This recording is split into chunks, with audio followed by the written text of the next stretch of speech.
fait, bon, bien que je ne veux pas le reconnaître, parce qu'on me l'a souvent dit, en fait, je raconte ma vie, quoi. Je suis sur mes toiles. Parce qu'en fait, mes tableaux, c'est un miroir, quoi. C'est un miroir. Et, euh, et ce miroir-là, c'est qu'on on se voit dedans.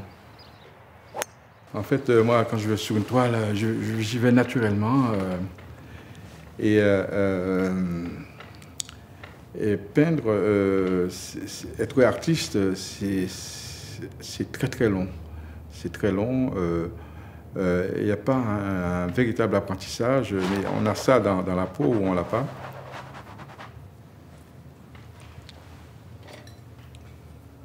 En fait, on ne peut pas définir réellement si c'est un combat contre soi-même ou contre la toile. Mais en tout cas, il y a une espèce de sensation qui est là, vous le sentez, vous sentez que là, vous êtes en train de toucher quelque chose de très fragile. Et puis il faut faire attention, il faut le manipuler. Ça peut être une nuance de couleur, ça peut être bon, ben, un aplat ou un petit peu de matière, une technique mixte, un mélange qui est arrivé comme ça, sans vraiment le chercher. Et ça peut être une foule de petites choses et qui vous rendent heureux, parce que là, bon, c'est en fait ça aussi la peinture. Il y a tellement d'improbabilités que bon, ça vous tombe comme ça dessus. Et puis là, attention, bon, ben, quand vous savez reconnaître que bon, y a quelque chose de super qui arrive comme ça, il faut bon, ben, y aller doucement. Bon, allez, hop, j'arrête. J'arrête ma toile. Je ne veux pas casser ce qui est. Parce qu'on le sent, c'est l'artiste le premier, à mon avis, qui ressent cette émotion.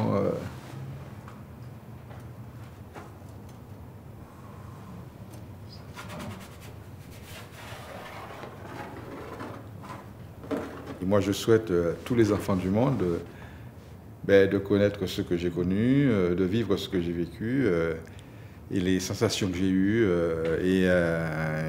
Ça a été pour moi extraordinaire. Et bon, la chance que j'ai eue, c'est d'être né dans un pays baigné de soleil, la mer et tout ça. Et puis une nature magnifique. Donc, on a tout pour être heureux. Le matin, tu ouvres ta fenêtre de chambre, la mer, et puis tu vas dans la nature, il y a des oranges, des mandarines, et tout, machin, des fruits à gogo. Et tout. Les petites langoustes que tu vas chercher, ça c'est beau, ça, prendre son fusil de chasse et puis aller pêcher des langoustes avec des copains. Et puis le samedi, bon, on se trouvait avec, après-midi, se trouvait avec des copines. On faisait griller les langoustes, on faisait une fête magique, c'était très très très fréquent ça. Là c'était une vie de rêve, je dirais.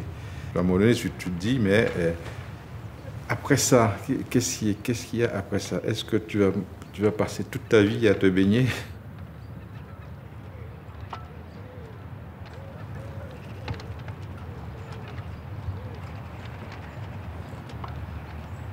Ben, j'ai commencé sérieusement à penser à demain, quoi. Qu'est-ce que je veux devenir? Quel métier? Et tout ça. Puis bon, j'ai attendu tranquillement le service militaire. Et puis moi, j'ai demandé direct bon, ben, la métropole parce que je savais que c'était là pour moi le seul moyen de m'échapper. Ah, c'était tellement fort que ça me donnait le vertige même. Parce que j'ai tout caché à mes parents.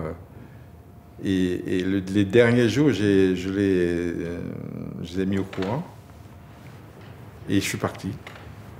Je suis parti, mais je ne pensais qu'à moi, quoi. Là, t'es un peu égoïste, mais je ne pensais qu'à moi. Et puis, il fallait faire comme ça, parce que c'est impossible autrement. Notre couple, au départ, était tellement improbable on a rencontré une opposition féroce à l'époque, mais que nous, on n'en avait rien à faire. C'était pas notre problème, c'était nous, on était comme tous les jeunes d'aujourd'hui, on avait notre projet, on était amoureux et on se sentait suffisamment fort pour dépasser le monde. Le curé m'a dit que c'était contraire à la morale chrétienne. Mon patron m'a dit, Marie-Paul, vous vous offrez le luxe d'épouser un noir, vous vous offrirez le luxe de vous passer d'augmentation.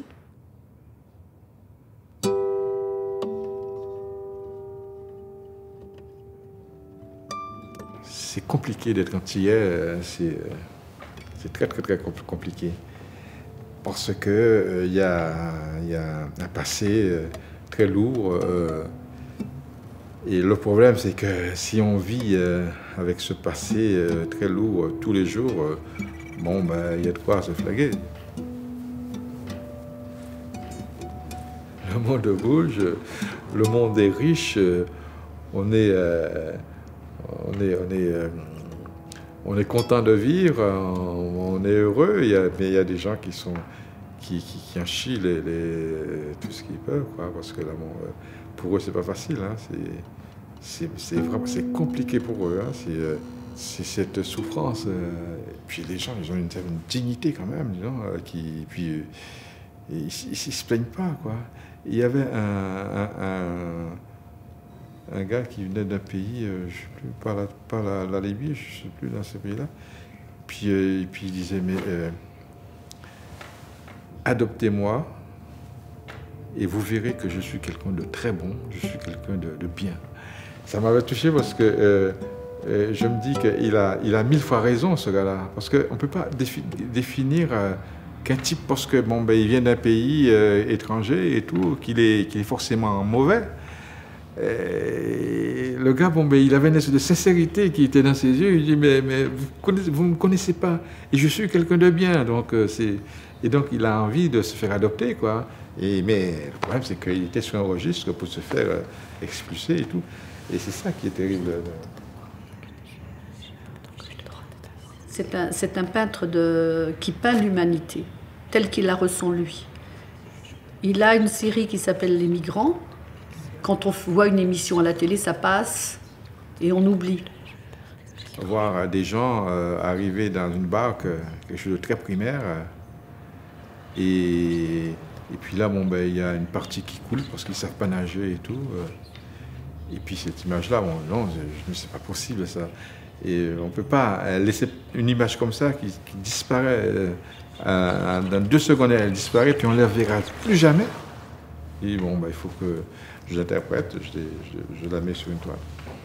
Il peint, bon, il met sa toile à plat, il met ses couleurs dessus, et en fait, le siège des émotions, c'est quand même le ventre, c'est les tripes, c'est voilà. Et donc lui, c'est le seul vecteur qu'il y a entre la toile et les tripes, c'est la main. Donc lui, il met cette toile à plat, il met ses pots de peinture, il renverse et il barbouille avec ses mains, avec le sopalin, avec les couteaux, etc. Et c'est pour ça que c'est vraiment un peintre des émotions. Mais après, quand il a sa série des Insoumis, ce qui est fabuleux, c'est que lui, il peint les Insoumis avec son histoire à lui, qui est une histoire ancestrale, enfin, d'esclavage. Mais quand on a des gens qui ont des origines juives qui viennent ici, ils se reconnaissent. Ils y voient la Shoah. Et quand on a des sans-papiers qui viennent ici, ils se voient eux.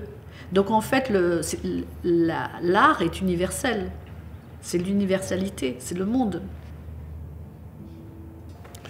Mais bon, Aimé Césaire, bon, ben, c'est vrai, bon, ben, il a été assez extraordinaire. Hein, il a dit ma bouche sera celle des malheurs qui n'ont point de bouche.